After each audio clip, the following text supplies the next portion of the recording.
Uh, that sure took a left turn quickly. Like I said, love, hate, relationship. I, I'm having to make this video before my other videos even come out. I had all this worked out. I was going to have these videos done. Man, I was working on it right now. The best of 2023. What I did in 23 to like, that I thought was killer. Good info, entertainment, whatever it was, so you could kill it in 24. That's what I had all planned out. I was like, oh, I see this awesome question. You know, some guy wanted to know something about coangling. Like what to bring? Cool. So I started working on that video, which led into another video. That video was like the mindset. I didn't even get to that. Like I barely put it out on YouTube, but I'm like, I'll put this out on social media, you know, just in case some guys wanted to follow it. It was just a picture of some rods and reels and stuff. And I mean, it hit the fan. People started chiming in. And it's all about live scope. And I get it. I tried to mention that in the video a little bit. It's hard for me to mention in the video. I don't have a great solution. I was trying to give you the best case scenario that I had. Now, let's talk about this for a second. One, it's very hard. So maybe I'm reading this wrong. Now, some guys were blatant about it. Other guys were like, hey, man, say this loud for the boaters can hear. And I'm like, whoa, wait a minute. Just slow down for a second. Let's go over something real quick. First and foremost, okay? The mindset of a co-angler, like the video I did yesterday. If you're not going into this, knowing what goes on in these events, I don't think being a co-angler is the right fit for you. Like, I don't think that's what you should be doing. I'm not saying you should be a boater, but maybe you shouldn't fish this way. Maybe you need to find a partner and fish team tournaments to where you don't have to deal with this. I think it's going to be a problem in the future for tournament trails that have co-anglers, right? Or they're going to get rid of, I don't think, they're not trying to get rid of co-anglers. The problem is if you, there's a lot of complaints, well-deserved complaints from co-anglers. I get it. Like, it's not all like, it has never been all fair. Sometimes it sucks. Sometimes all kinds of stuff. But it is what it is, right? And I don't think they can change that. I don't think they will change it. I think instead of changing it, I think they'll get rid of it. So be careful. You might get what you want, okay? But listen, this is always set up for one thing. You've got to understand this, okay? You can get mad all you want to. I don't really care. I'm not being mean. This is set up for a guy running the boat, making all the decisions. All the decisions. And you are taking a chance. A giant chance, in my opinion.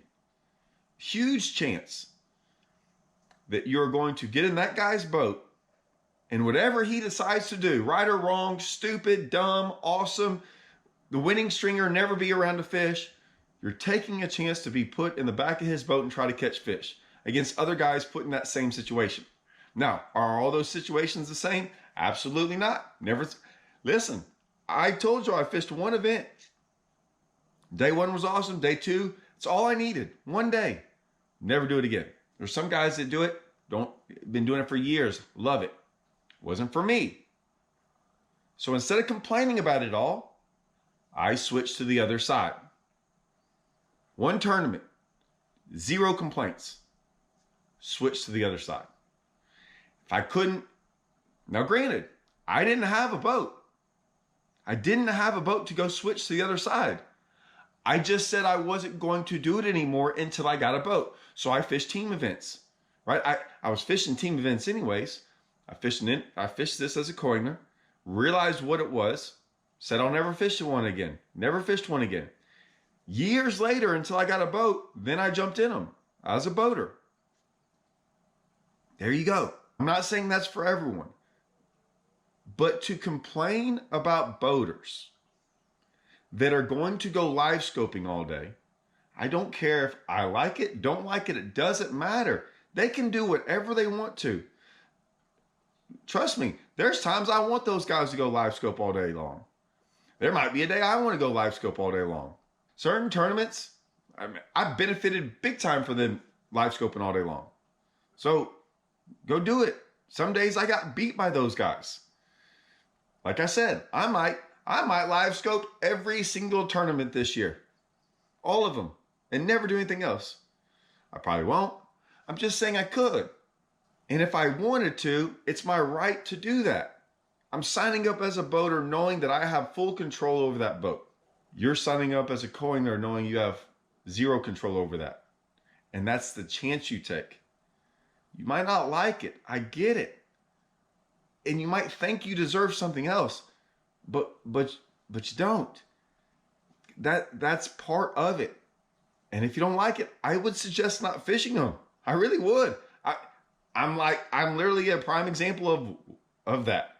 So when I make these videos, I was trying to give good suggestions because these are people that actually want to do it, right? They're guys that actually want to get and fish as a coiner. They might know they might get in one of those bad situations, and it might happen one time, and then the other times it won't, right? But they're trying to figure out, like they want to try it out. I don't know how many times some of these guys have fished it. What I saw in the comments, and it wasn't even in YouTube yet. I'm sure YouTube could go that same way. So I can't wait to see those comments because as I'm making this video, it's popping off right now. So I'm going to make the video. Hopefully I won't have to come in here and change it, or I'll have to make another video because there'll probably be other people chiming in. But already in like Facebook and everything else, they're talking about it. They're talking about like forward-facing sonar, and I get it, but I don't know what to tell y'all. I complain about things within tournaments. I complain to the tournament organizations and the tournament directors, specifically them. And when I complain, it's not a complaint. I go talk to them. I think every one of those tournament directors know that I don't complain about things. Complaining is about some guy just whatever. I go and talk to those guys. That's why I actually have really good relationships with most of them. I go talk to them about issues and things like that. Rarely do I. Most of them will say I rarely do. Like I try to leave those guys alone as much as possible. But I try to give them every once in a while. I've talked to Hank about a couple things, we did it live on air. I've talked to Mark McWall about Toyotas. I mean, when I say that, I might talk to Mark maybe once a year at the most. And a lot of times it was like, I remember telling him, my only suggestion was this. I was like, hey, we keep having some of these run-ins with high school tournaments and other tournament trails on the weekends. What if we switch our tournaments to like Wednesday, Thursday, Friday events so we don't run into any other tournaments? So like our top 10 or top 25 nowadays isn't on other tournaments on the weekends. I didn't hear pushback from anyone. Everyone in the Toyota is happy. Everyone in the weekend that's fishing team tournaments are happy because we're not on top of them. It was a great solution for everyone. I didn't complain about having it. I just went and talked to him like, hey, here's a suggestion. My point is you can't get mad at these boaters going out there and trying to win a tournament. If that means a boater sitting in the middle of the lake on a bridge, and the back of the boat's back there, and the bridge is up there, say it's underwater, outside the water, whatever, and I make the same cast over and over again for 8 hours, which I will never do. But I'm just saying, that guy's screwed. The guy in the back of the boat's probably screwed. And I'm throwing it at one spot for 8 hours. That's a chance you might take. That's a chance. Let me give you all the chances. You can get the guy who has no idea how to drive a boat, who's liable to dang near get you killed. That scares me more than anything. I can promise you that right now. I've heard horror stories. Okay?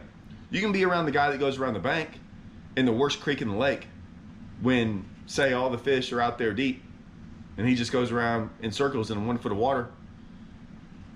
You got everything to throw at, but there's no fish up there. Whose fault is that?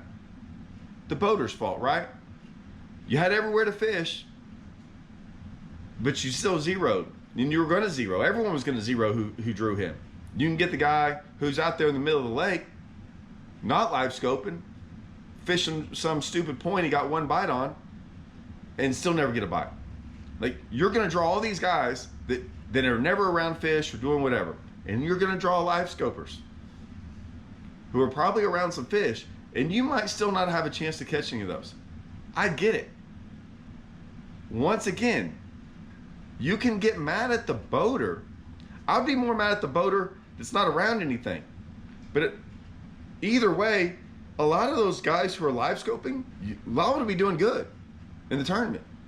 I've seen that same thing with sight fishing. I bring it up. Like, guys get mad at me sight fishing. A lot of guys get mad at guys sight fishing. And a lot of the times those guys sight fishing are in like the top 10. So you're going to get mad at a guy doing something that got him in the top 10 or possibly winning it, and you're mad because you didn't get to do what you wanted to do. Totally understandable. I'm with y'all on this. Like, I'm agreeing with y'all. However, you still can't get mad at the boater for doing what he wants to do. Like, that's his right to do what he wants to do. You signed up for it. I don't know. Let me say this. If you've made it this far, I don't know if I've actually told anyone to go fish a Coiler event. I've told people to go fish Opens, Toyotas, Brandon Belt tournaments, Texas team trails, go try for the elites. I've told people to go to the invitationals. I'll tell you to go fish the BPT if that's what you want to. I got no problem with that. Like, if that's what you want to go do it. I've never told anyone they should sign up for as a Coiler ever in my life. Never done it. A lot of people have. A lot of people have had successful careers. Scott Martin fished as a Coiler for a while. Brian New was like one of the best Coilers there ever was. Right? I have really, really good friends. I'm gonna have one on tomorrow that fishes as a Coiler, won tons of tournaments. Can't wait to hear what he has to say. I kind of know what he's gonna say. Either way, it's still, he won't complain. He'll complain to me about boaters, but he'll complain to me not because they catch fish. I've seen him complain once or twice in his entire life to me about boaters. And it was basically about the guy not being around anything. He knows what live scope is. He knows he could draw someone like that. I guarantee you, this is without even talking to him yet. He might even tell you it sucks, but he's not going to complain about the boater doing it, right, and catching fish. Now, he might complain if the boater does it all day long in zeros. And he was like that, but he's probably going to be complaining as that guy had no idea what he was doing. That's going to be his only complaint. That's the only time I've ever heard him complain. He'll never complain about a guy catching fish. He complains about the guys that have no idea what they're doing and they probably shouldn't be in that event as a boater, and he drew him. I guarantee you that's his biggest beef. Guaranteed. This is before I have him on, so we'll see. But once again, I don't know what to tell y'all about this. That's why I didn't dive deep into this live scope thing with Coilers. You can go to them and ask them for restrictions and all this stuff until they restrict it, and so far they haven't. The only ones that are restricting it are like, it's going to be the entire trail, or it's going to be like one event. When I say one event, not one event of a trail, but like one event, like a standalone random fishing tournament. And it ain't going to happen in most of these events. There's just not. They're just going to be like, hey, look, man, whatever. They're not trying to push y'all away, but the sport is just constantly changing. I'm not even going to say it's evolving. It's just changing. Sometimes it changes worse for the Coilers. It does. Don't fish it, I guess. I mean, like I said, I'm not telling y'all to go fishing. So I'm not sitting there on the other side of the fence going, hey, y'all should go do this. And then when it happens to you, be like, oh, throw my hands up. No, I'm kind of like, hey, man, I don't blame y'all for not fishing it. I don't blame y'all for going and saying stuff to the tournament directors. None of that bothers me. I don't care. Like, I get it. I'll be right there with y'all, not wanting to change the rule, saying this sucks for them. But I still want to go out there and fish. Now, the only thing might be different is a lot of the boaters might go around like, hey, how can we figure it to where I get it? They don't want to fish with us. I doubt they'll change the rules. They might just cut out Coilers. Bassmaster Open did. And when I say they cut out co-anglers, they didn't let co-anglers determine if they're going to let boaters in the event or not. I'm okay with that. ABA did the same thing. You know, their top 150s, they did the same. I mean, I'm just telling you, like, be careful, because that might be the outcome. You might not, some might want the outcome, some might not. I'm just telling you, that might be the outcome at one point in time, that they just get rid of all co-anglers. I'm not saying that should happen. I'm just saying they might get tired of it, and that's what might be what they do. That's an option for them. You know, so like I said, I was just trying to be helpful to some of the co-anglers that had questions about stuff, but then it went this whole other route. And I'm usually pretty proud of myself for seeing that it might go that route. I mean, I touched on it. I didn't know it was going to like freaking, you know, blow up like it did. Man. Whew. Anyways, here it is, guys. I don't know what else to tell y'all. Man, it ain't going to get better. And I'll leave it at that.